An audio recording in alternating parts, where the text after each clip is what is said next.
সিউড়িতে পুলিশি হেনস্থার নাম জড়িয়েছে বিকাশ রায় চৌধুরী। ষড়যন্ত্রের অভিযোগে মূল অভিযুক্ত ইয়াসিন আনসারীর বিধায়কের মদতেই গোটা ঘটনা ঘটেছে, এমনটাই দাবি ইয়াসিনের। মঙ্গলবার সিউড়িতে দুষ্কৃতীদের তাণ্ডব শুরু হয়। সিউড়ি থানার আইসিকে কলার ধরে টানাটানির ঘটনা ঘটে। পুরনো জমি বিবাদকে কেন্দ্র করেই দুই গোষ্ঠীর মধ্যে সংঘর্ষ। আর ইতিমধ্যেই তৃণমূল যুব সভাপতি বাবু আনসারীকে গ্রেফতার করা হয়েছে। আরেক তৃণমূল নেতা ইয়াসিন আনসারী এখনো পর্যন্ত পলাতক। ইয়াসিন আনসারীর ভিডিও বার্তায় রাজনৈতিক মহলে চাঞ্চল্য। সমস্ত অভিযোগ অস্বীকার করেছেন বিধায়ক বিকাশ রায় চৌধুরী। তিনি সমস্ত অভিযোগই অস্বীকার করেছেন। ইয়াসিন আনসারী যে ভিডিও বার্তা দিয়েছেন, সেই ভিডিও বার্তায় ঠিক কি রয়েছে শোনাবো। আমার ভাইগুলো ফোন করেছিল, দাদা যে ঘর যাব 4 মাস থেকে যায়নি, কেন আমি 4 মাস থেকে ঝাড়খণ্ডে আছি, আমার ফোনও ট্যাগ করতে পারেন। তো আমি বললো যাস নাই রে, ওরা মেরে দেবে, বাবুরা মেরে দেবে। তো বল না যাবো, যাই। দুটো ভাইকে ওরা সব গ্রামের লোকগুলো ওরা 20-25 জন মিলে ওদেরকে সবাই হাতে আর্মস ছিল, আর সব আর্মস বিকাশ রায় চৌধুরী দিয়েছে। কেন বালির মাফিয়া গুন্ডা তো, বিকাশ রায় চৌধুরী দিয়েছে। আধমরা করে মেরেছে। মেরে যখন বেহোশ হয়ে গেছে তখন ওদের কোমরে একটা ভাইয়ের, সেজ ভাইয়ের কোমরে 2টো পিস্তল গুঁজে দিয়েছে, একটা ভাইয়ের কোমরে একটা পিস্তল গুঁজেছে। ভাইয়ের আমার একটু হোশ এসছে, আমার ভাই কথা বললো, দাদা সবার হাতে আর্মস ছিল, এই আর্মসগুলো বিকাশ রায় দিয়েছে। কেন বিকাশ রায় দিয়েছে? বিকাশ রায় কাঁটা চালায় আর বাবুকে গুন্ডা রেখেছে। এখন গ্রামের লোককে হু হু করে গুন্ডা লাগিয়ে আর মারা করিয়ে দিয়েছে। আমার ভাই বাঁচবে কি মরবে আল্লাহ জানে। এখন প্রধানমন্ত্রী নরেন্দ্র মোদীর থেকে জোড়হাত করছি, আমাদের অমিত শাহ থেকে জোড়হাত করছি, আমাদের দিবু শাহ থেকে জোড়হাত করছি, আমাদের শুভেন্দু অধিকারী থেকে জোড়হাত করছি যে এই মামলাটা দেখুন। ইয়াসিন আনসারীর এই ভিডিও বার্তায় রাজনৈতিক মহলে তীব্র চাঞ্চল্যের সৃষ্টি হয়েছে। একেবারে নাম করছেন তিনি বিধায়ক বিকাশ রায় চৌধুরী। আমরা বিষয় নিয়ে আরো জানবো, আমরা কথা বলবো। এই মুহূর্তে আমাদের সঙ্গে রয়েছেন আমাদের প্রতিনিধি, এই মুহূর্তে আমরা কথা বলবো। প্রসেনজিৎ মালাকার এই মুহূর্তে আমাদের সঙ্গে রয়েছেন, আমাদের প্রতিনিধি। প্রসেনজিৎ, একটু জানার চেষ্টা করবো তোমার কাছ থেকে, যে ভিডিও বার্তা দিয়েছেন ইয়াসিন আনসারী, সেখানে তিনি একেবারে নাম করছেন বিকাশ রায় চৌধুরীর। দেখো, একেবারে তাই। এবং প্রথমেই তোমাকে বলি যে সিউড়ির ঘটনা, অর্থাৎ গত পরশু দিনের যে ঘটনা আমরা ছবি দেখতে পেয়েছিলাম, একদিকে একদম প্রকাশ্য দিবালোকে অস্ত্র নিয়ে দাপাদাপি, তার পরবর্তীতে পরিস্থিতি নিয়ন্ত্রণে আনতে গেলে পুলিশকে কার্যত হেনস্থা করা এবং পাশাপাশি কলার ধরে টানাহেঁচড়া করা। এই যে ছবি, সেই ছবি বীরভূম জেলা প্রশাসনকে প্রশ্ন চিহ্নের মুখে ফেলে দিয়েছিল এবং বীরভূম জেলার আইন শৃঙ্খলার কোন পরিস্থিতি রয়েছে সেটা নিয়ে একটা প্রশ্ন তুলে দিয়েছিল। আর ঠিক যখন এই বিতর্ক চলছে, তখন এই ঘটনার অন্যতম মূল অভিযুক্ত ইয়াসিন আনসারী, তার যে ভিডিও বার্তা, সেখানে একেবারে সরাসরি নাম জড়ালো কার না, সিউড়ি বিধানসভার বিধায়ক বিকাশ রায় চৌধুরী। পাশাপাশি তিনি কিন্তু বীরভূম জেলা তৃণমূল কংগ্রেসের সর্বোচ্চ যে কোর কমিটি রয়েছে বীরভূম জেলার, তার আহ্বায়ক তিনি। ফলে সেখানে দাঁড়িয়ে একদিকে আহ্বায়কের নাম জড়িয়ে পড়া, তাতে রাজনৈতিকভাবে যথেষ্ট হয়েছে, রাজনৈতিকভাবে বিতর্ক শুরু হয়েছে। যদিও বিকাশ রায় চৌধুরী তিনি এই সমস্ত অভিযোগের কথা অস্বীকার করলেও, তার পরবর্তীতে আমরা দেখতে পাচ্ছি তারা অস্বীকার করলেও কাজল শেখ, অন্যদিকে বীরভূম জেলা তৃণমূলের অন্যতম কোর কমিটির সদস্য তিনি কিন্তু যেটা একদম প্রকাশ্যে ক্যামেরার সামনে বলেছেন যে যারাই দোষী হোক, অপরাধী হোক, দল নির্বিশেষে যারা মাথাও থাকে তাদের বিরুদ্ধেও ব্যবস্থা গ্রহণ করা হবে। ইয়াসিন আনসারী বারবার করে বিকাশ রায় চৌধুরীর নাম করছেন, তুমি সঙ্গে থাকো প্রসেনজিৎ। বিকাশ রায় চৌধুরী বিধায়ক, তার বক্তব্য এই ক্ষেত্রে কি শোনাবো।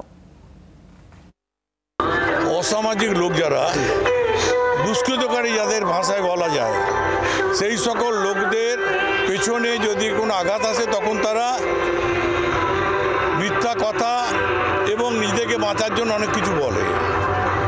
তো ইয়াসিন, তার বিরুদ্ধে অনেক কেস আছে, পুলিশ তাকে খুঁজছে, দীর্ঘদিন ধরে সে জেলার বাইরে আছে। সুতরাং এটা প্রশ্ন করবেন ইয়াসিন কেমন মানুষ, পুলিশকে, প্রশাসনকে জিজ্ঞেস করবেন, পুলিশ প্রশাসনকে জিজ্ঞেস করবেন, সুতরাং তারাই উত্তরটা দেবে। এটুকু বলতে পারি, আমি মানুষের কাছে বড় জায়গায় আছি, আর কে কি বললো তাতে আমার যায় আসে না। আমি মুখ্যমন্ত্রীর যে নীতি আদর্শ মেনেই চলি, এলাকার মানুষের সঙ্গে থাকি, মানুষের জন্য কাজ করি। আবারও কথা বলবো। প্রসেনজিৎ এই মুহূর্তে আমাদের সঙ্গেই রয়েছেন, আমাদের প্রতিনিধি সরাসরি। প্রসেনজিৎ, বিকাশ রায়চৌধুরীর বক্তব্য আমরা শোনালাম, যেটা তিনি বলার কথা তিনি বলছেন, যেটা বারবার করে যে অনেক সময় এই সমস্ত অসামাজিক যারা কাজকর্ম করেন তারা নিজেদেরকে বাঁচানোর জন্য এরকম নাম বলে দেন, কিন্তু কেন তার নামই বলছেন তা নিয়ে কি জানা যাচ্ছে? দেখো, একদম বড় প্রশ্ন যে তার নামই কেন বলছেন, এই একটা প্রশ্ন যখন উঠছে তখন যে অভিযুক্ত তার তো কিন্তু একটা বিষয় উঠে এসছে, সেটা হলো বিকাশ রায়চৌধুরী এই যে এলাকার ঘটনা, মিনিস্ট্রির এলাকা, সেখানে একটি কাঁটা চালান। কাঁটা অর্থাৎ কি, যেখানে গাড়ির লোডিং মাপা হয়, আনলোডিং মাপা হয়, পাথর বালি, সেই ব্যবসায় কোটি কোটি টাকা ইনকাম রয়েছে। এবং সেখানেই এই যে আরেক অভিযুক্ত রয়েছে বাবু আনসারি, যাকে গ্রেপ্তার করেছে পুলিশ, সে ওই এলাকা তৃণমূলের যুব সভাপতি, তার ধরে এই ব্যবসা বিকাশ রায়চৌধুরী চালাতেন।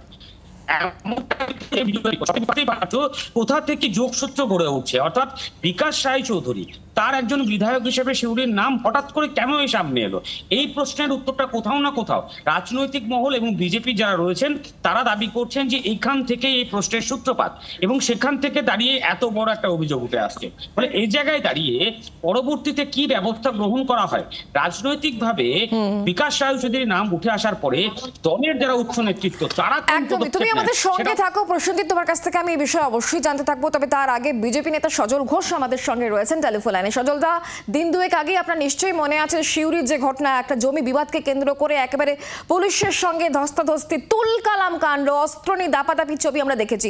আর তারপরেই ইয়াসিন আনসারি তার যে বক্তব্য, যে ভিডিও বার্তা তিনি দিচ্ছেন, তার মধ্যে তিনি নাম উল্লেখ করছেন বিধায়ক বিকাশ রায়চৌধুরী, তার নেতৃত্বে সবকিছু হচ্ছে। তিনি কোট আনকোট কথা বলছেন যে কাটা চালান বিকাশ রায়চৌধুরী, এই বক্তব্য তার। আর এদিকে বিকাশ রায়চৌধুরী বলছেন যে এরকম অনেক সমাজ বিরোধী থাকে যারা নিজেদেরকে বাঁচানোর জন্য এরকম নাম বলে ফেলেন। আপনি কি বলবেন? হ্যাঁ, মানে সমাজ বিরোধীরা, এরকম অনেক সমাজ বিরোধী থাকে যারা ওদের কোলে পিঠে ঘাড়ে বসে থাকে। কত বড় দোকান কাটা লোক। হ্যাঁ, এই সমাজ বিরোধীটা কাল ছিল তোর একেবারে মায়ের পেটের ভাইয়ের মতন। আজকে যেহেতু নাম বলে দিয়েছে সেহেতু এখন হয়ে গেছে দুশ্মন। মানুষ তো হাসবে না, অন্তত নিজের এলাকার যে 2-3 লাখ 2.5 লাখ লোক আছে তাদের উদ্যোগ কথা ভাবো যে তারা কি ভাববে। আমি আবার বলি, এই যে ধরুন কি আনসারি না কি নাম বললেন যে মূল অভিযুক্ত, সেও আবার লাদেনের মতন ভিডিও বার্তা পাঠাচ্ছে। কোথায় এসে পৌঁছেছে? এক হচ্ছে এমএলএ হচ্ছে কাঁটা চালায়, হ্যাঁ, আর তার সহকর্মী সে বলছে যে সে এমএলএ সমস্ত নাটের গুরু, আর চেলা চামুন্ডরা পুলিশের কলার ধরে ফেলছে। পুলিশ বলতে কোনো কিছু নেই, আইন বলতে কোনো কিছু নেই। পুলিশকে জড় পদার্থে পরিণত করে দিয়েছে এই সরকার। তার ফলে আজকে কেউ পুলিশকে গুলি চালাচ্ছে, কেউ কলার ধরে ঘুষি চালাচ্ছে। এটাই হচ্ছে তফাৎ। কতজনকে পুলিশ মারবে? যতক্ষণ না এই সরকারকে ফেলতে থাকবে, পুলিশেরও লাঞ্ছনার টেস্ট থাকবে না, এটাও মিলিয়ে নেবেন। ধন্যবাদ সজলদা আমাদের সঙ্গে টেলিফোন লাইনে থাকার জন্য। এবার আপনাদেরকে শোনাবো বীরভূম জেলা পরিষদের সভাধিপতি কাজল শেখ, তার বক্তব্য পাওয়া গিয়েছে, তিনি কি জানাচ্ছেন এ বিষয়ে শুনুন। দেখুন, আমি আপনাদের মাধ্যমে আগেও বলেছিলাম, সিউড়িতে যে ঘটনা ঘটেছে সেটা কখনোই কাম্য নয়। বীরভূম জেলা পুলিশ প্রশাসন অতি সক্রিয় এবং সক্রিয়তার সঙ্গে এই ঘটনা তদন্ত শুরু করেছে। বেশ কয়েকজন অ্যারেস্ট হয়েছে এবং যারা দুষ্কৃতী তারা এরিয়ার বাইরে চলে গেছে বলে আমাদের ধারণা, কিন্তু পুলিশ তাদের অ্যারেস্ট করবে। কোথায় কে কি বলছে সে বিষয়ে সঠিকভাবে তদন্ত না করে কোনো কিছু বলা উচিত নয়।